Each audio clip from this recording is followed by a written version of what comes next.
So I'm going to start by saying I'm a total planner junkie, and I'm okay with that. I love having a paper planner, buying new pens, and of course buying pretty stickers and washi tape. However, my life has a lot of moving pieces, so just using a paper planner would be a total nightmare, because if it's not with me, I don't have access to what's on it. That's why having a digital calendar is a must in my life. So my Google Calendar gives me peace of mind, and the paper planner is for my mind and my heart.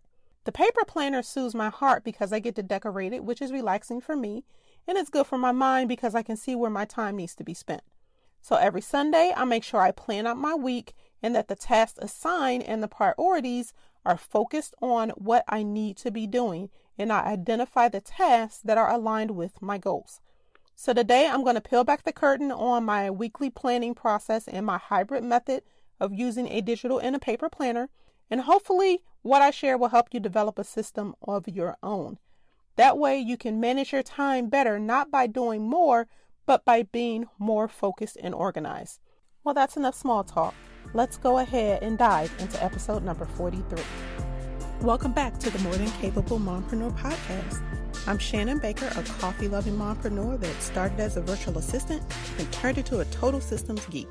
And I want to help you shift your mindset and embrace your worthiness while creating systems in your business so you can be more productive and build success on your own terms without the mom guilt. Are you loving that?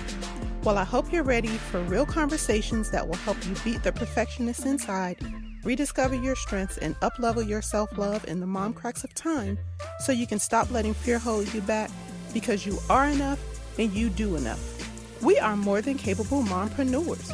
So grab your cup of coffee, some sparkling water, or pour a glass of your favorite wine, and let's dive in. So the question everyone has, especially as one year ends and another starts, is should I use a paper or a digital planner? These days, many are also wondering if it's possible to use both, which is what I do. Now, some people will say that you need to pick one and you can't use a paper planner and a digital planner together, that it's too complicated and you need to simplify. But the bottom line is you need to create a system that works for you. So I'm going to tell you which paper planner I use and what information I also include in my digital planner. It sounds complicated, but really it isn't. And remember, take the bits and pieces of my system and play around with them until you figure out what works for you. You might think that using both creates double the work or is repetitive, but I haven't found that to be the case for me at all. Combining both a paper and a digital planner is actually my preferred method. Now, I'll warn you that I absolutely love making the pages of my paper planner pretty, and every week probably looks different most of the time. But the most important part of all of this is that I organize my schedule and it's easy to keep up with my priorities because of my system. So first, let me tell you that I am a huge fan of the Passion Planner, and this is going to be my 4th year using it. I have tried other planners and I end up coming back to Passion Planner, so I'm just going to stick with what works. So Passion Planners come in 3 different sizes. There's a small, which is 5.7 by 8.3. There's medium, which is the size that I use, and it's 6.9 by 9.9. And then the large, which I've also used in the past, is 8.5 by 11.3. So about the size of a full sheet of paper. Now, let me tell you about some of the features that I love, and that's why I keep coming back to them. When you open up the Passion Planner, there are pages for what is labeled the Passion Roadmap. It's a 2-page spread that you can use to map out your short and long-term goals and then break them down into smaller steps. And the great part is there are numbered instructions to help you complete this exercise. And there's also a monthly layout so you can see your month at a glance, set your focus for the month based on your goals, and then break them down into actionable steps with deadlines, which is what I absolutely love. And at the bottom of the monthly spread is a checklist type set of boxes where you can list your personal and work projects for the month. Then there's the weekly breakdown, which starts on Sunday, which that's perfect for me because I plan my week on Sunday. Now, this is also a 2-page spread, and each day there's a box where you can write your focus for the day, which in my planner is a space that I use to do my gratitude reflection every day. Now, you know I'm a big time blocker, so I love the way the weekly pages are laid out. The vertical time blocks are great because I literally draw colored squares around the time blocks in my schedule, and identify what the block is for. Now, if you would like to know how I time block my schedule, make sure you go back and listen to episode 4 because I break my process down in that episode. Now, a few other features that I like on the weekly spread are the focus for the week box. There's also a nice motivational or inspirational quote, and there is a checklist there for your personal and work tasks. One other thing that I like on the weekly pages is a nice space called the space of infinite possibility. You can literally use that area for anything extra you want to track, like your daily steps, how much water you drink, or even meal planning. Basically anything you want. Your only limit is your imagination. Now, at the end of every month, there's a 2-page layout for reflection, and this has been a valuable tool to help me see the progress that I make each month, even if it's just little steps. There's a series of questions and an end of month checklist. It's just great to help you reflect on all the good things that you've accomplished. Now, at the end of the planner, there's an end of the year reflection, which is similar to the one at the end of every month. And then there are blank pages and grid pages that can be used as creative space. So I use some of the blank pages to determine my word of the year, and then I can just turn to it throughout the year and make sure I'm staying on track. Then there's a cute little pocket in the back cover where you can store stickers, post-it notes, slips of paper, whatever you want.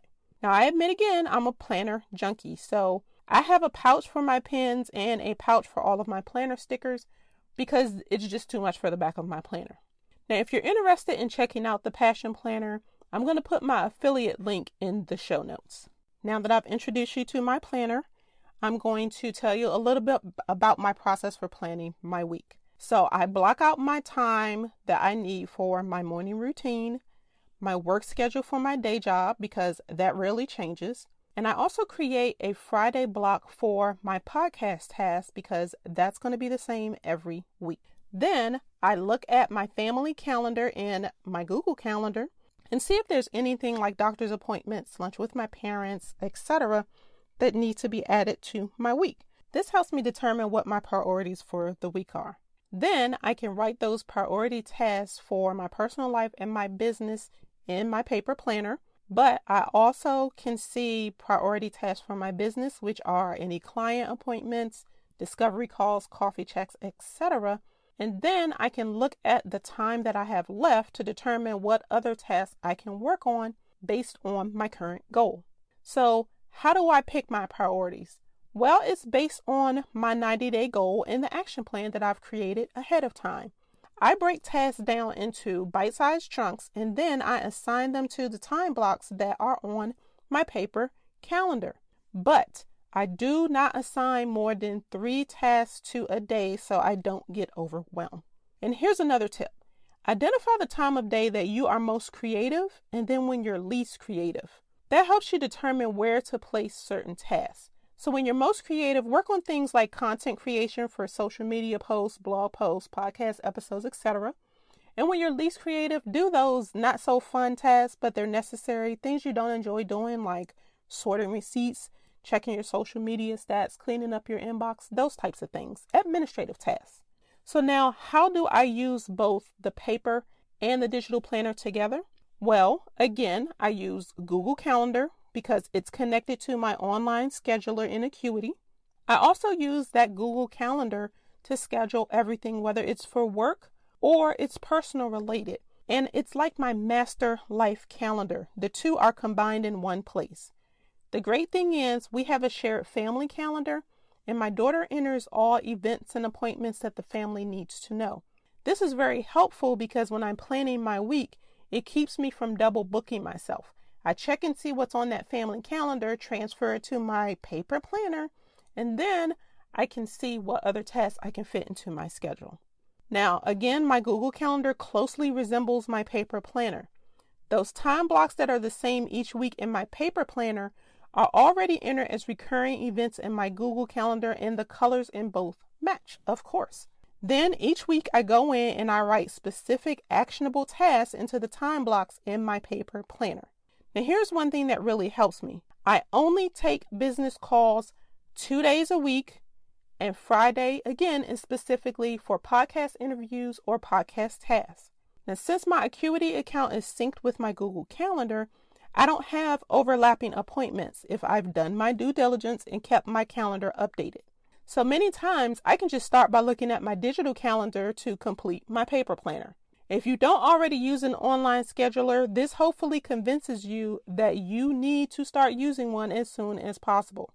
But the main point I want you to take away from this is that if you like putting pen to paper, a paper planner is great for you to have if you're going to use it.